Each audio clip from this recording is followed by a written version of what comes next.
आप देख रहे हैं रविवार 10 बजे। इस विधानसभा चुनाव में कई दिग्गजों का भविष्य दांव पर है, लेकिन सबसे बड़ी चुनौती एनसीपी के सामने है।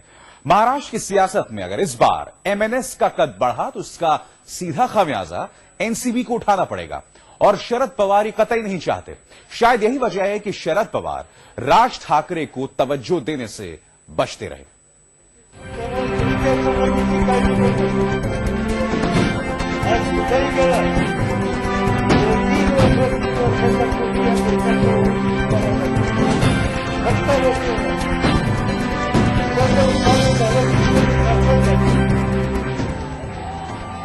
महाराष्ट्र की सियासत के इस दिग्गज का बहुत कुछ दांव पर लगा है इस विधानसभा चुनाव में।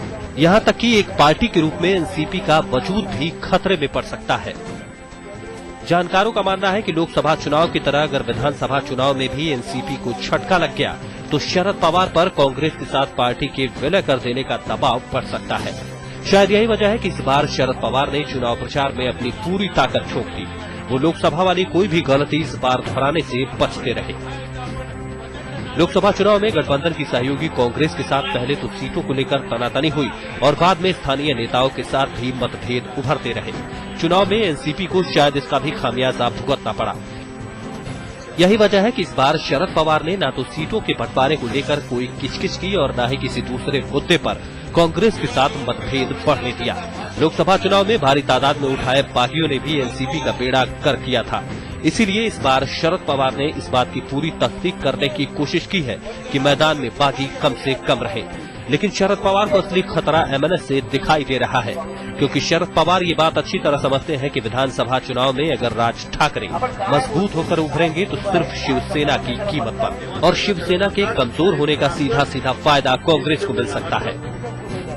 ऐसी हालत में कांग्रेस को एनसीपी की जरूरत और भी कम रह जाएगी, और पवार ये कतई नहीं चाहेंगे। विधानसभा चुनाव के दौरान अगर शरद पवार राज ठाकरे पर सीधे सीधे वार करने से बचते रहे तो इसके पीछे भी उनकी एक रणनीति थी। वो राज ठाकरे के खिलाफ मोर्चा खोलकर उन्हें और पब्लिसिटी नहीं देना चाहते थे।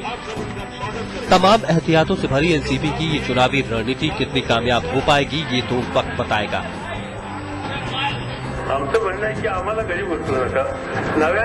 साहिल जोशी, मुंबई आज तक।